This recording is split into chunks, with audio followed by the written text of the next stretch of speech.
I don't know if it's just me, but over the last couple of years, codependency, dysfunctionalism, it seems to me like three-fourths of the nation has become either codependent or dysfunctional. Sometimes, to be real honest with you, it does irritate me because I feel like it's a real easy thing to blame life's problems on. I can't deal with this. After all, I am codependent, or after all, I did come from a dysfunctional family. When I'd like to say everybody has problems, deal with it and get on in life. Now, the other side of me does realize that we have a serious problem in the United States with codependency, with addictions, and it's ever increasing. Because of that, my guest today is Dr. Robert Hemfeld. He is the author of several books. Love is a Choice is a book on codependent relationships. Love Hunger is a book on food addiction. He is also a specialist in the area of drug addiction, and we're going to talk about an awful lot of things today, and I want to welcome Dr. Hemfeld with me today. Thank you, Bonnie. It's good to be with you.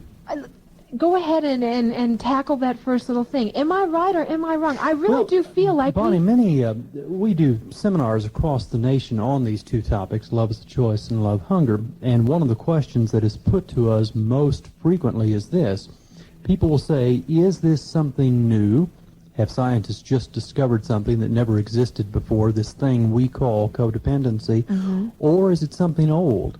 And my answer to that is it's both. I think we have had dysfunctional families for centuries, thousands of years, but now we have, through medical science and modern psychology, a better understanding of what can go wrong in families, what can go wrong in key love relationships, that then plants the emotional seed for addiction and dependency. And right now in America, yes, we are experiencing nothing less than an epidemic of addictions and dependencies, drug and otherwise.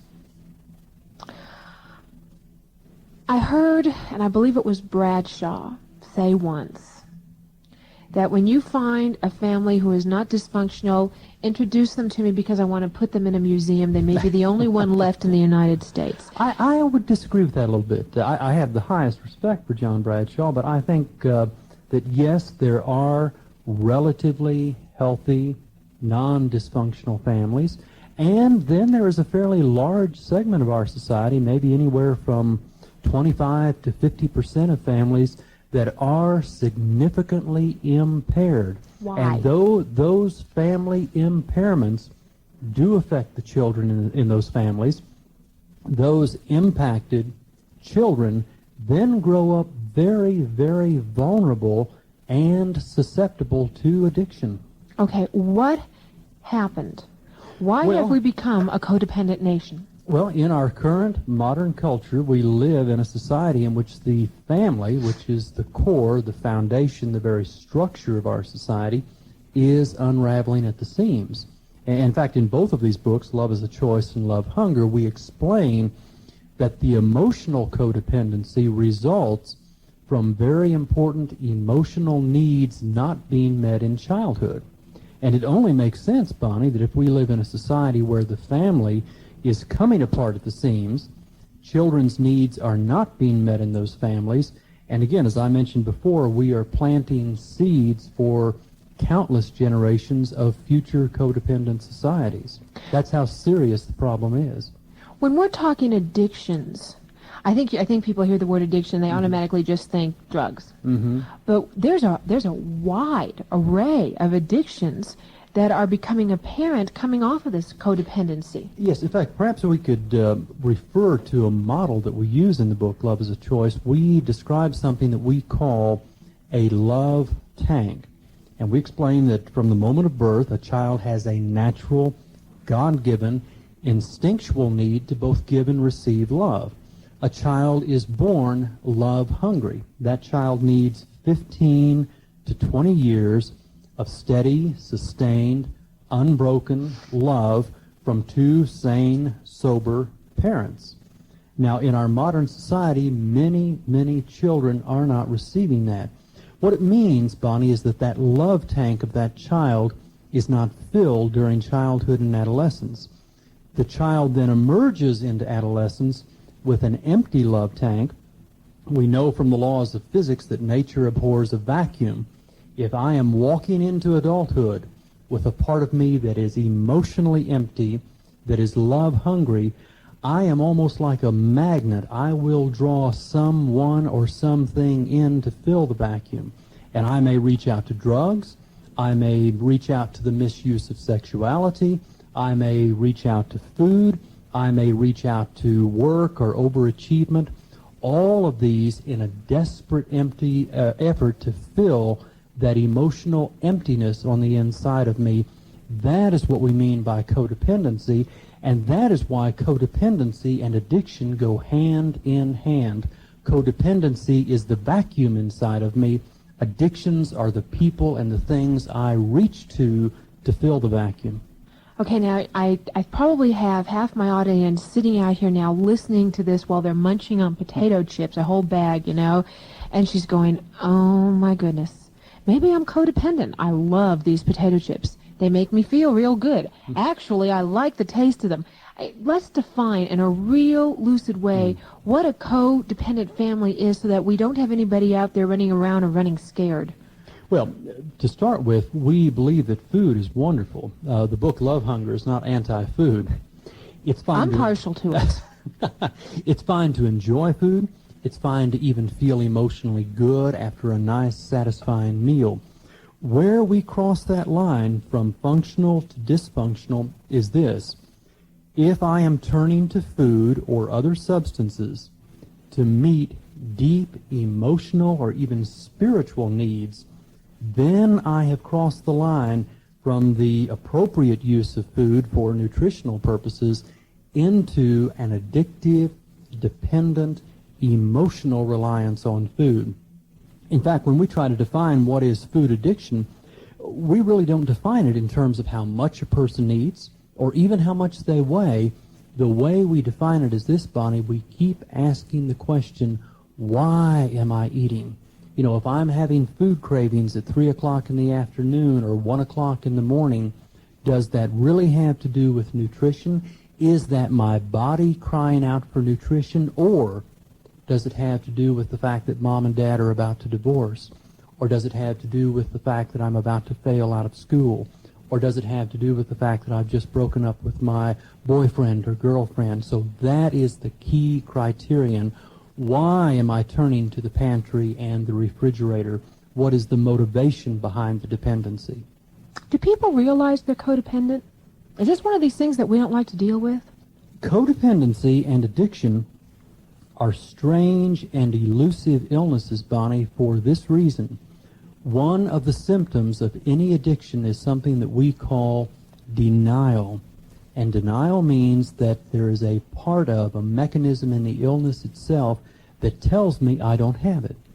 Now, normally, if something goes wrong in my body, if I develop an infection, there are all kinds of warning signals that go off. I physically feel bad. I may suffer from a fever and a temperature. My body signals to me that something is amiss. With addiction and with codependency, oftentimes just the opposite happens. The more deeply I move into the addiction, the more the denial tells me, well, I'm really not addicted. I can stop anytime I want to. I only use drugs because I choose to. They feel good. And all of those are denial messages. It is the way the addiction lies to me. It is the way the addiction preserves itself. Because so many of these addictions cause, you were talking about when you get sick, your body touches, but so many of these addictions cause real obvious physical reactions. Oh, yes. Drugs. Yes. I mean... And that's what is so startling about denial. How can they not see it? I may physically damage my body. People may pull away from me, friendships, love relationships. I may fail out of school. I may lose a job. I may get arrested. I may lose my driver's license.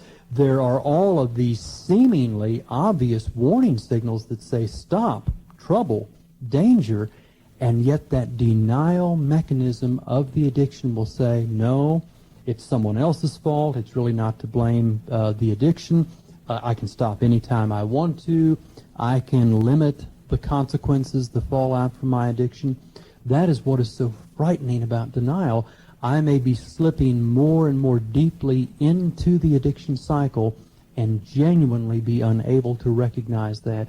And that's the reason why, Bonnie, sometimes family and friends have to forcibly intervene to break the addiction cycle.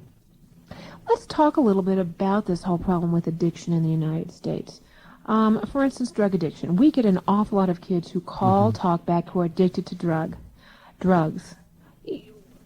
On an individual level, what is the greatest emotional need in society that is being untapped, that is causing this continuing growth of, say, drug addicts? Well, let's break love down for a moment. Sometimes it's a word we use a lot. It's used in music, and we mention it in Valentine cards. And what do we mean by love? There's several major components to it. If I am going to love someone, I need to give them, number one, time. Number two, I need to give them attention. Number three, I need to impart to them some sense of affection. And number four, I need to honor the identity and the individuality of who that person is. And I would challenge many of your listeners right now, if they are kids or teenagers or young people in a family, are you receiving that from mom and dad? Or is mom or dad gone? Has there been divorce? Or is dad consumed by his workaholism? Or is mom lost in her depression or perhaps her pill dependency? If those kinds of things are happening in the family, I may not be receiving the investment of time, attention, and affection that I need to satisfy my love hunger. So those are the kinds of things that can break down in a family system. How does that translate into today's single yuppie community where, people no longer live close to families anymore? Recently, we're a very movable society. Many of us get out of college or even leave home for college, travel several states, and go home once every 6 months.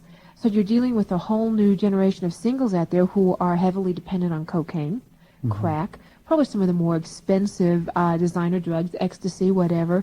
How do you translate that lack of love to the single community? I probably can't quote this verbatim, but Woody Allen once said something to the effect that the three great catastrophes of the 20th century are nuclear holocaust, world war, and singles bars. The singles, yuppie lifestyle is a very, very lonely lifestyle. I may be living at a geographic distance from my family of origin. I may be living in an apartment community where people come and go not just monthly, but even weekly. I may feel like an anonymous person in a big city and perhaps a big organization that I work for. And then when I reach out to date, I may have questions about, am I anything more than just a sexual object or a social fill-in for someone else's needs? Yes, that is a very lonely lifestyle. And if there are not some other deeper roots, if I don't have some sense of connection with community or family, again, I may be at very high risk to reach to food, to reach to work, or to reach to chemicals to fill those needs. How do we counter that? Well, I think to start with, we have to rebuild the family, and that's no small task. If I have grown up in a dysfunctional family, what we have to do is go back and, number one, recognize what the pain, what the dysfunction was. For example, Bonnie, the clinic I work with, the Mennerith-Meyer Clinic, oftentimes when patients come in, they are in denial not only about their addictions, but they are also in denial about how the addiction got started. For example, we'll oftentimes ask, what was the family like that you grew up in? And initially we will hear a denial statement. Well, it was okay, it's just an ordinary family. And then we'll probe a little bit more deeply, and the person will say, well, yeah, there was this problem with Dad. He ran around with women, and there was that time that Mom had to be hospitalized for depression. And soon as we probe, we realize that, yes, there were some very significant pains, some very significant dysfunctions in that original family. And so the starting place for my individual recovery is not to blame Mom and Dad. It has nothing to do with blame, but I must break through denial, acknowledge what the original deficits were. Where did my love hunger get started? Then I need to grieve that out, and I need to do that in a community. It's one reason why, Bonnie, support groups like Alcoholics Anonymous, Narcotics Anonymous, Overeaters Anonymous, Emotions Anonymous can be so valuable. Those people can become a new surrogate healing family to allow me to grieve the pains of the past and to also reconnect with a new family in the present. How did we as a society let this get so out of hand? If codependency has been around for a while, and heaven only knows drug addiction has been around, I mean, that's pretty old hat now. And maybe we've just put a title on sexual addiction, but it's been around for a while too, as has food addiction, and probably all of them. Maybe they weren't titled or noticed, but they've been around. How do we let it get so out of hand? Well, in part, we have to go almost a step deeper, Bonnie. We've been talking so far in our discussion about emotional hunger, and that's a part of codependent love hunger. It goes a step deeper. Behind the emotional hungers, there is probably a deep spiritual hunger and spiritual vacuum. We sometimes ask this question to our patients. We ask, what gods are you worshiping in your life? And if I have put a boyfriend or a girlfriend as the highest value in my life, or if I've put money there, or if I've put a car there, or if I've put drugs or chemicals or power, then I am worshiping a false god.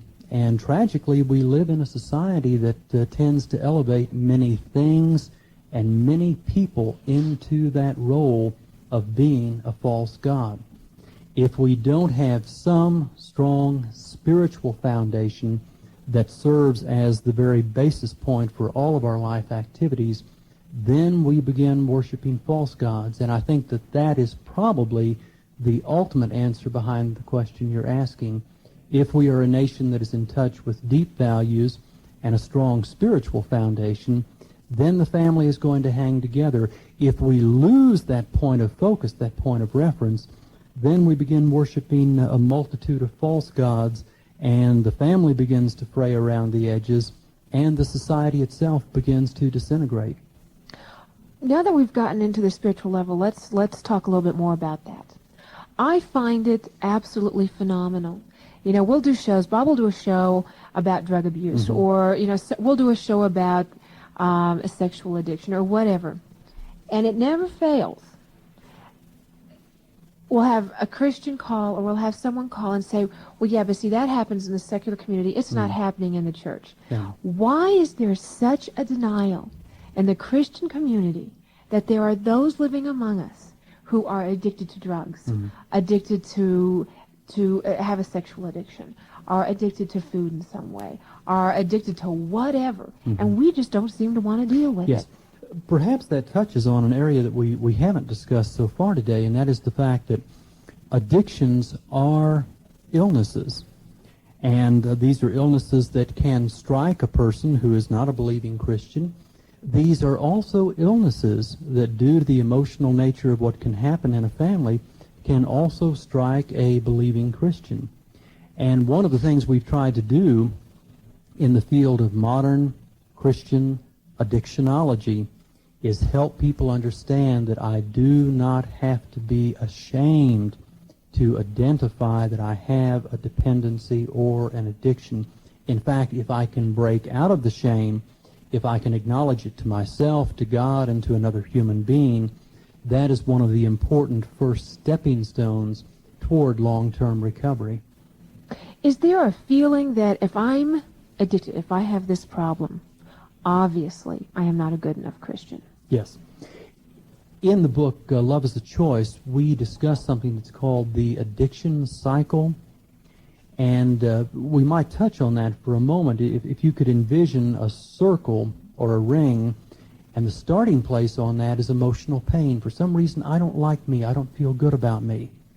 Then I reach out to an addictive agent, and again, it may be chemicals or sex or music or food or whatever, something to kill the pain. But if I do that addictively, the very thing I reach for to kill the pain also generates new pain in my life. We call that the fallout, the consequences from the addiction. For example, if I reach to drugs, the next day I may feel hungover, I may feel embarrassed about what I did the night before, I may not even remember what I did the night before.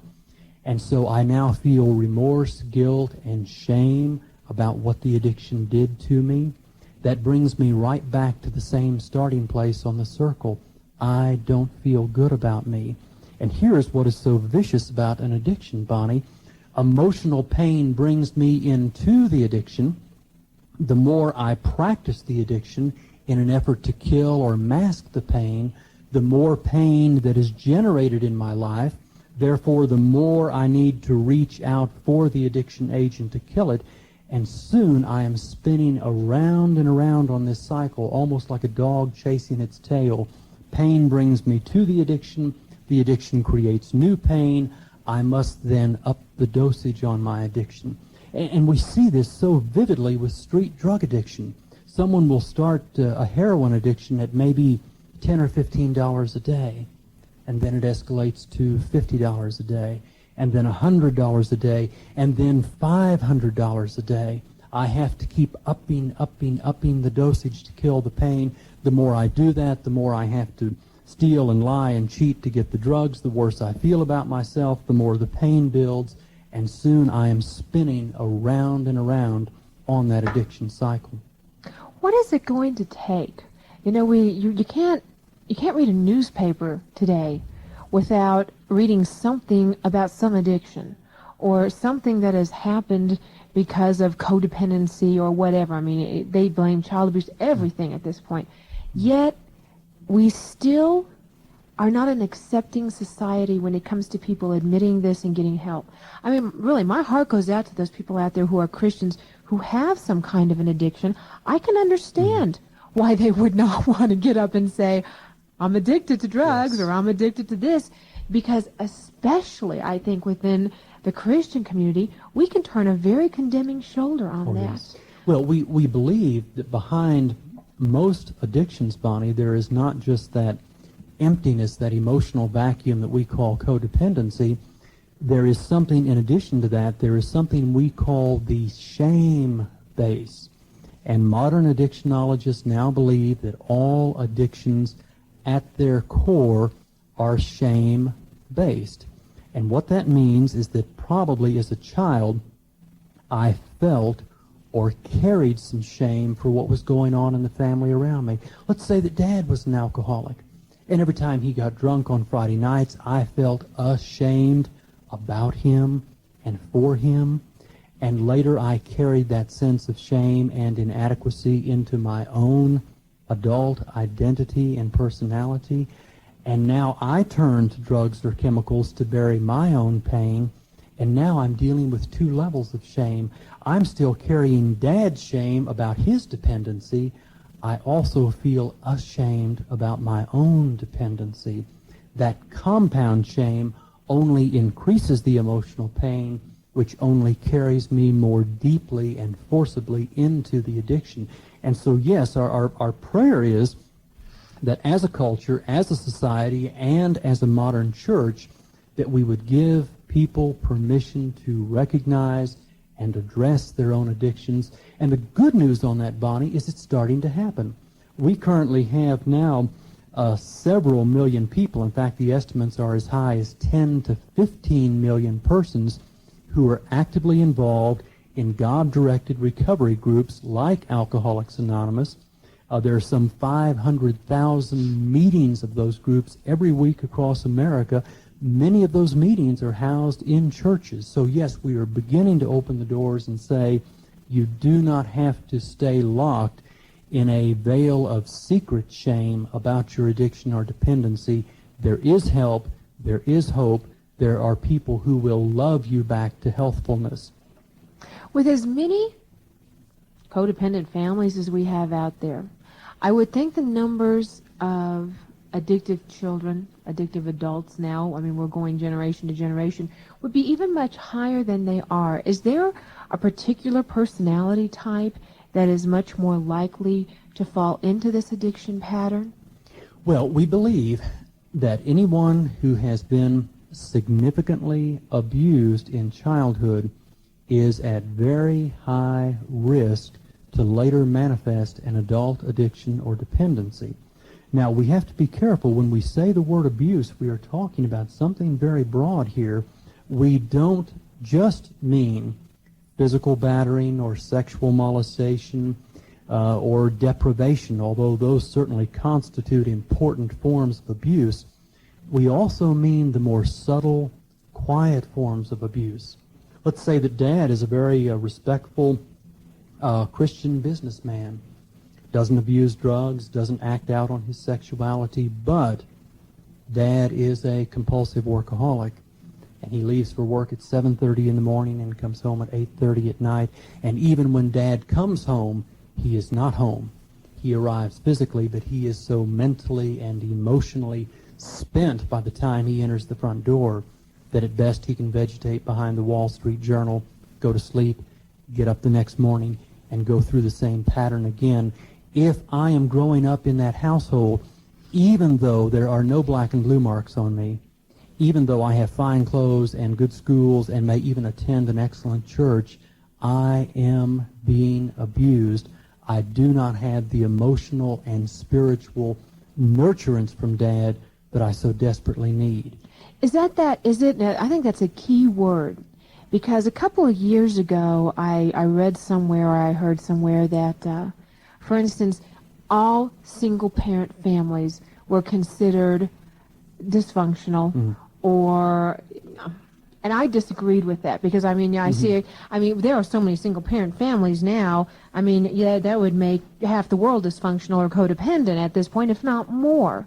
So is it the nurturing? Because a single-parent family can be a very nurturing family. Yes, I think we would say this. It's not that a single-parent family has to be dysfunctional, but I would say this, Bonnie.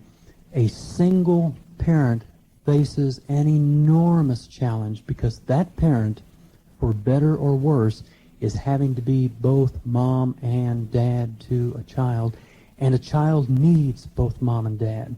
I remember as a little boy putting together model kits, and it was very frustrating if you got the kit and started to put it together and discovered that, a piece has been left out. The right wing is missing. I can't finish the plan. Major frustration. Yes. And for a child, on a much more somber and serious note, if one parent is missing, that is a huge deficit in that family. And yes, a single parent can compensate. The single parent may, for example, deeply involve himself or herself in a church community and find some persons of the opposite sex to stand in and be helpers and role models for the child, but it is an enormous challenge. And right now we have many families in which either there has been divorce, or there has been abandonment, or both parents may be working full-time, and they may wish and intend the best for the children in that family. But if mom's gone all day and dad's gone all day and the children are farmed out to professional caretakers, some of that key emotional nurturance is missing, and somewhere down the road the child will have to deal with that deficit. It's unavoidable. This is the end of Side 1. Please turn the cassette over at this point for the continuation of the message on Side 2. Interesting to take off on that. I would be hard-pressed to think of one teenager or even hurting adult who has called into the show, and when you get through all the rebellion, and when you get down to the bottom line, they all say the same thing. Nobody really loves me. Yeah. Nobody really listens to me, and nobody really cares. Bottom line, I can't help but think that is the crux of the majority of the problem. I think it is. A colleague of mine that you mentioned a few minutes ago, John Bradshaw, I once heard him say years ago that one of his strongest beliefs in the field of mental health and emotional health is that people can be loved back to emotional health. And it is true. If I am suffering love hunger, if that's down at the core of my addiction and the core of my codependent behaviors, then yes, the ultimate answer in recovery is I need to re-experience love. In fact, in the book Love is a Choice, we outline a 10-stage model of recovery, and one of those stages is what we call re-parenting. And it means that, again, it's not an effort to blame mom and dad, but if something significant was missing from them for me in the childhood and teenage year to receive that parental love from a series of sources, I need to find a way to receive it from God. I need to find a way to give some of it to myself. Can I be a good parent to me as an adult? I need to allow friends and friendships to minister to me. I may need to turn to specialized support and recovery groups like Alcoholics Anonymous, allow those people to become surrogate family members, to love me back to health. And yes, so often with young people, especially teenagers, I almost envision it as drilling for oil in West Texas. Which is tough nowadays. When there used to be oil in West Texas, not much there anymore, but you had to drill down through sand and through rock and through all kinds of layers to get down to the real issue, the oil. And when you find an acting out, angry, rebellious, drug-abusing, sex-abusing, rock music-abusing teenager, yeah, on the surface there's crustiness and anger and rebellion and defiance. If you drill down through all of that, then you get to a lot of hurt and sadness and fear. And if you drill down through the hurt and the sadness and the fear, you come down to the core of the love hunger. You have someone who desperately wants and needs to be loved. Let's talk about the kid or the teenager for just a minute. The other problem that I think that I know we face a lot of, and I'm sure you get a lot of in your office, is the teenager or the adult who, let's use drugs because that's happening so frequently, has gone through every program, has tried everything, even God. I mean, they've done absolutely everything, yet they keep going back to that addiction. Yes. What do you say to that person? What word of advice, how do you get them past that point and get them moving on? Probably the important thing, Bonnie, is to not give up. If we are working with people who are severely drug dependent, who relapse time and time again, who've ricocheted around through the finest treatment programs in the nation, and they keep going back, with those persons we have to walk a delicate balance. We don't want to give up on them. We need to keep loving them. But at the very same time, we must not enable them. And here's the balance we have to walk. We have to love them enough with tough love to confront them again and again about the addiction, to cut off financial support and any enabling behaviors that allow them to stay trapped in their addictions. And at the same time, we keep reaching out the hand of fellowship. As a counselor, as a friend, as a parent, I keep telling that person, I love you. I love you enough that I'm not going to pay for your addiction. I love you enough that if you keep doing these certain behaviors, I may even have to ask you to leave the house.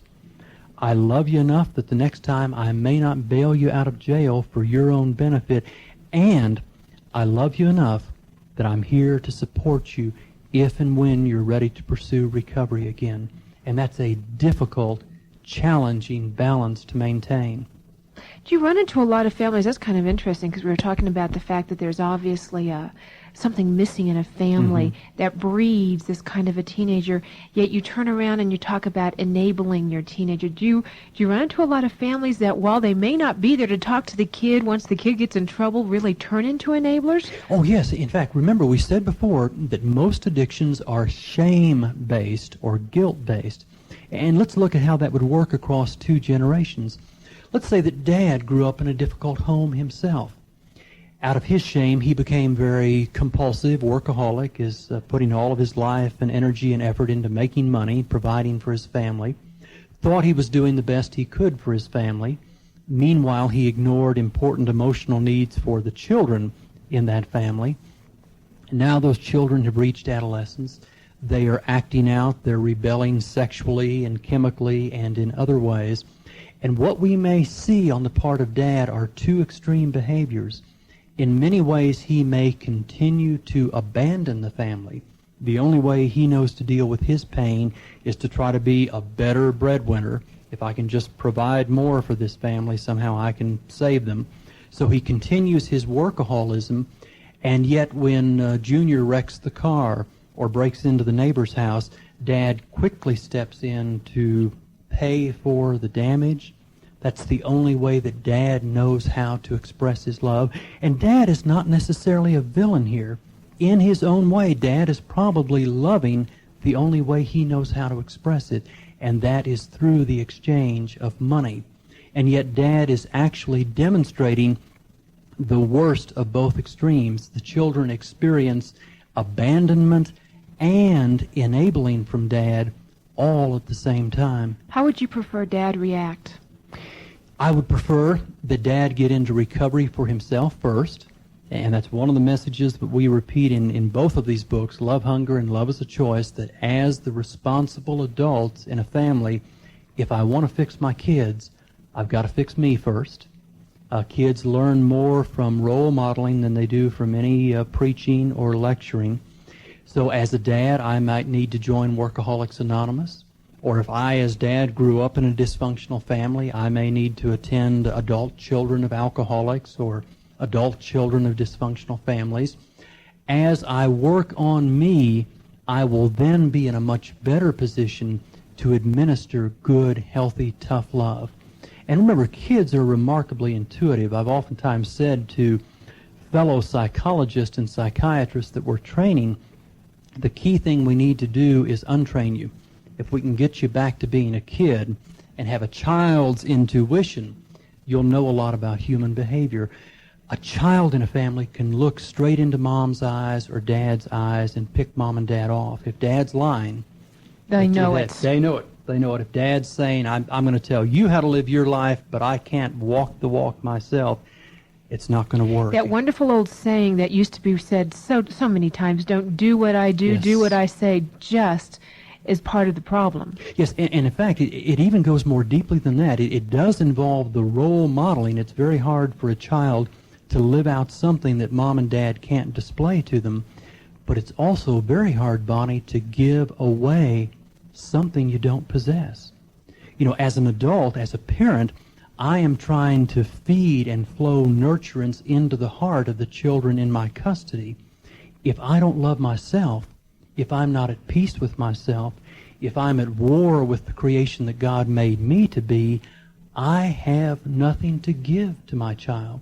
And some of my patients, my adult patients, have very painfully and poignantly turned to me and they said, as God is my witness, I love my child, and yet I realize I don't have much to give right now.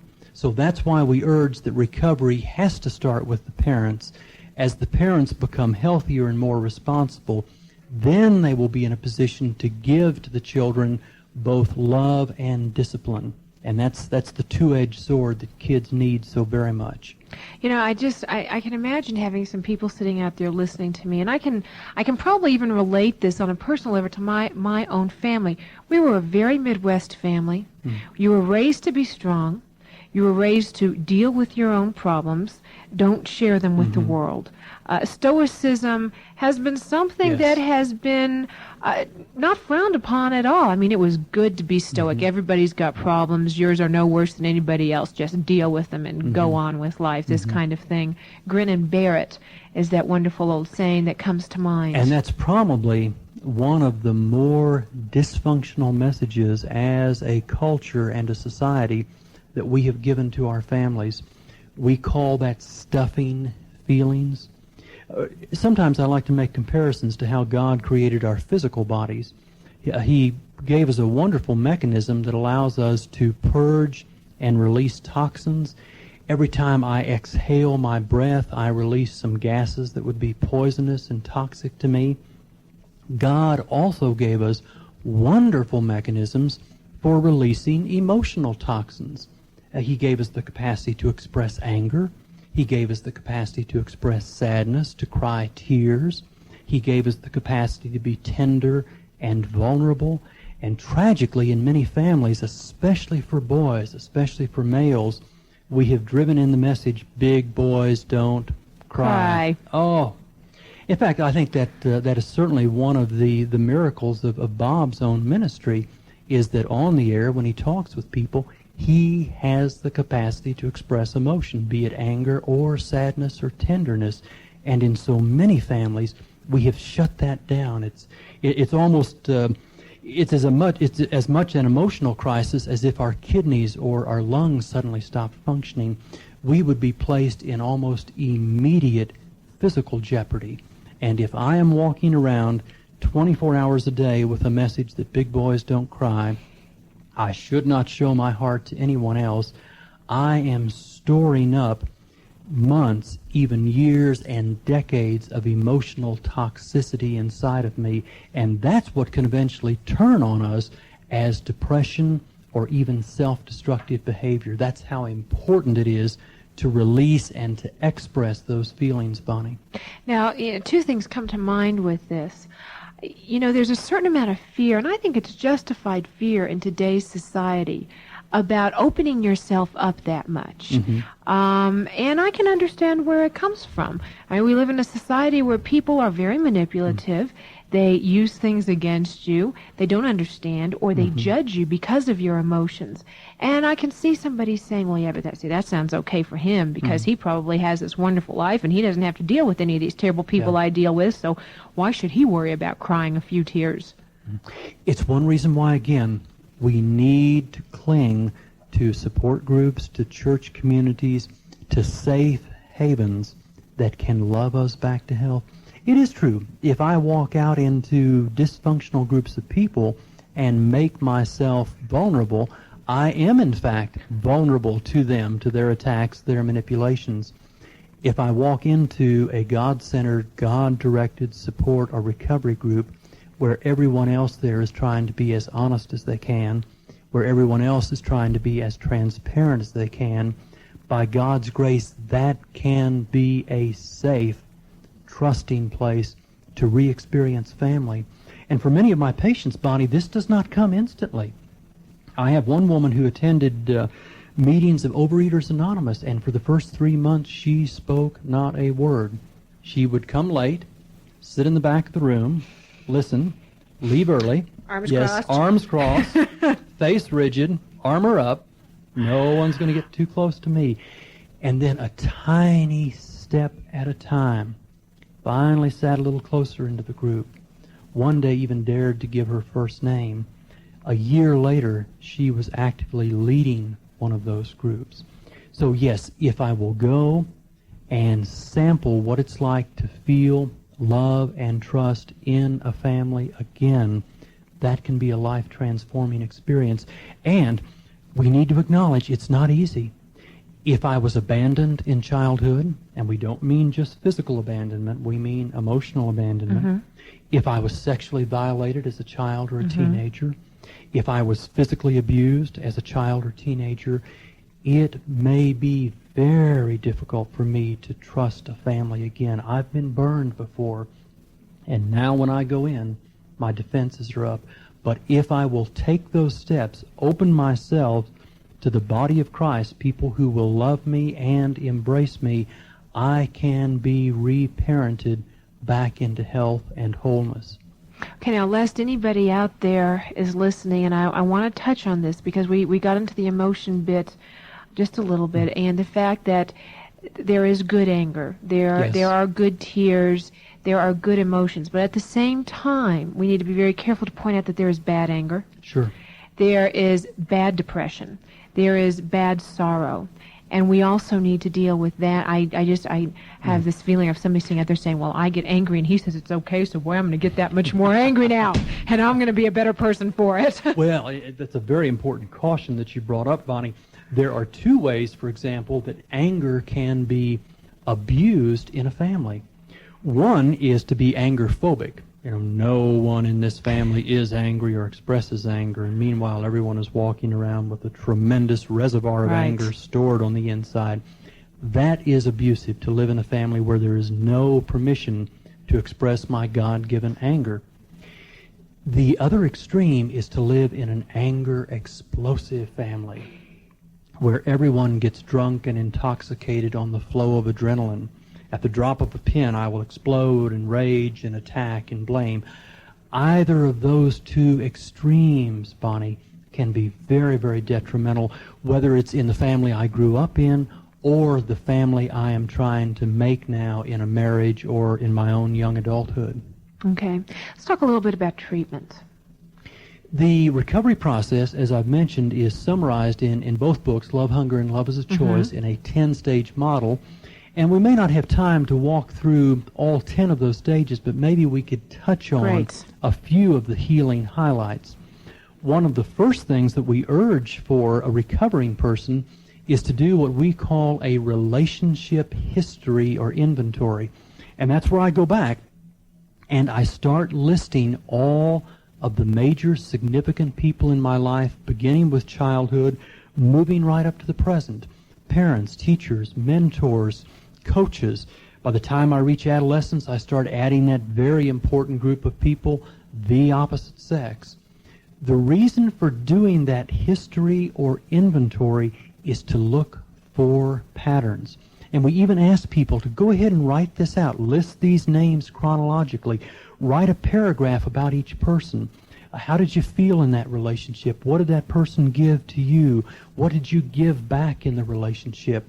And oftentimes, Bonnie, if I have grown up in a dysfunctional family, I will discover that virtually all of the major relationships of my life carry that distorted pattern. Let me give you a couple of quick examples. One young man I counseled was a brilliant, gifted, charismatic salesman. Problem is, he would get fired every 2 or 3 months. He was an excellent salesman, but he had grown up around an explosive, rageaholic father, and he'd never worked through, never dealt with that huge residue of anger about how unreasonable Dad had been. Now, when this young man goes out and gets a new sales position, at an unconscious level, every sales manager is Dad. And sure enough, in a matter of a few weeks or a few months, he picks a fight with Dad, the sales manager, and gets fired. We call that the repetition compulsion. Unless I have worked out that old pain, I may restage it, recreate it, remake it in my ongoing contemporary life. Another example that comes to mind is a woman who was highly addicted to food. She was over 100 pounds beyond her medically recommended weight, and she was a nurse. She did her relationship history, and there was suddenly a stunning revelation to her. She realized that in all of her major relationships in life, she only had permission to give and not receive. She had been a caretaker to her own depressed mother. She had been a people pleaser to her teachers in school and had been a straight-A student. In college, she chose nursing because that's a caregiving, caretaking profession. And now as a nurse, she was working double shifts in intensive care, not dating, no social life, no church involvement. The only way she allowed anyone or anything to give to her is at night at the end of her hospital duty. She would go home and turn to the pantry and the refrigerator and allow food to give back to her. So we need to look for those deepest relationship patterns. Okay. How about one more? How about another step? What would be the next thing that they would do? Probably the other major step is one we touched on earlier today, and that is what we call the grief process. Okay. We know that God has given us a mechanism for releasing pain. Now, typically, if we are going to grieve some of these old, deep emotional wounds that may go all the way back to childhood, we have to, again, break through denial. We may have to go through a period of anger about it.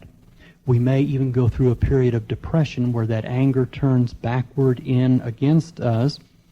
We then need to go through what's called a magic or bargaining stage. That's where I almost try to talk myself out of it. Oh, it really wasn't that bad, or it really didn't happen, or I've forgotten about all of that. And then we finally get down to the very root of the grieving process, and that's what we call true grief or sadness, where I can finally suspend the anger, break out of the depression, and simply cry and weep about these deep hurts. And for many people, that is a profound cleansing and purging process. And once that has happened, Bonnie, we now have an opportunity to create a second vacuum. Remember, there was the bad vacuum that occurred in childhood. Right. Now, as a recovering teenager or adult, if I grieve out that old pain, I create a new vacuum, and I can now start putting in healthy new messages about myself. Like, I am a child of God. I do deserve to live. I don't have to destroy myself on drugs or sex. I can take care of myself. I can become a responsible person.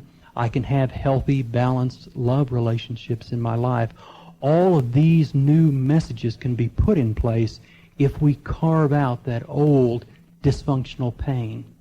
Now, it's obvious that you are very pro-treatment, and you are dealing in a society where a lot of people who are Christians really have not stepped over that boundary yet. There is something about getting therapy or counseling or psychological help or whatever that just is not done. I mean, you pray about it to God, yes. And then if you don't get help, obviously you're not praying hard enough, or whatever. So you pray a little harder. I think going to a counselor is a phenomenal, good step for anybody who needs help. But what is the difference between how a Christian counselor might handle these problems and how a secular counselor might handle the problems? I think the key difference is this, Bonnie. We know that ultimately, if that deep, old void of love hunger is going to be filled, it cannot be done on human power or human resources alone.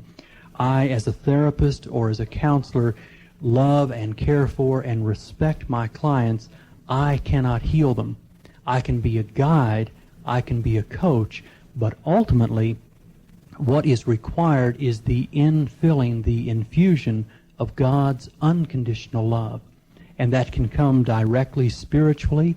It can come indirectly through other persons that God may minister through. But I think that is a key difference between secular and Christian psychology. Christian psychology would recognize that the ultimate source of love, the ultimate answer to love hunger, love famine, is to re-tap, to re-access that huge power supply of God's unconditional love. Whereas perhaps a secular counselor would tell you that you could only heal yourself. I could guide only you, heal but yourself, or if you can just find the right human relationships, that would fix it. And of course, that can lead to its own form of codependency. I keep looking for the right person. If I could just find the right boyfriend or the right girlfriend, all my problems will go away. Yes, if I could find the right person to have an affair with, that would make my life whole. And of course, we know that is a painful, disillusioning, blind alley. As we wind up here, what is the one last thing you'd like to say if there's a listener out there who may be dealing with this and battling with this? And 1 hour of listening to you is not really enough to shove a person into getting that help. But what was the one last thing that you'd like to say to encourage them? Probably the single most important message, Bonnie, is to underscore that there is hope. With most addictions and codependencies, these tend to be chronic and progressive conditions. That it's going to get worse before it gets better. Yes, unless I face it, acknowledge it, and treat it, it will continue to get worse. And that can be terribly discouraging for the suffering person.